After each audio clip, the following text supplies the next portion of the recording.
లేదా మీ జీవితంలో వివాహము విచ్ఛిన్నం అయిపోయి మీరు విడాకుల వరకు వెళ్ళారు, లేదా పెళ్లి చేసుకుంటానని నమ్మించి పెళ్లి చేసుకోవట్లేదు, లేదా మిమ్మల్ని మోసం చేశారు, ఏదేదో కళ్ళబుల్లి కబుర్లు చెప్పి పెళ్లి చేసుకున్నారు, తీరా పెళ్ళి అయిన తర్వాత మీకు అర్థమైంది మోసపోయారని. అది మిమ్మల్ని బాధలో దించుతుందా?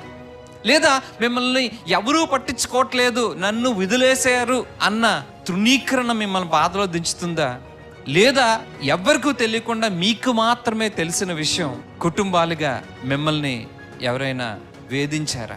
లేదా మీరు చేసిన పాపం, అది శరీరంతో కావచ్చు, మానసికం కావచ్చు, తప్పుడు నిర్ణయాలు తీసుకొని పొరపాటు వల్ల ఇక్కడ నుంచొని ఉన్నామా? లేదా అబార్షన్స్.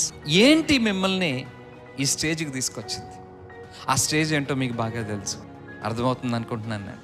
మీరు చెడ్డవారు కాదు, పరిస్థితులు మిమ్మల్ని అక్కడ తీసుకొచ్చాయి. ఆమేన్. ఆ తప్పు చేయడానికి మిమ్మల్ని అక్కడ తీసుకొచ్చాయి. నేను ఇంకో మాట చెప్పనా, అదే నీ పరిస్థితి అయితే యేసు ప్రభు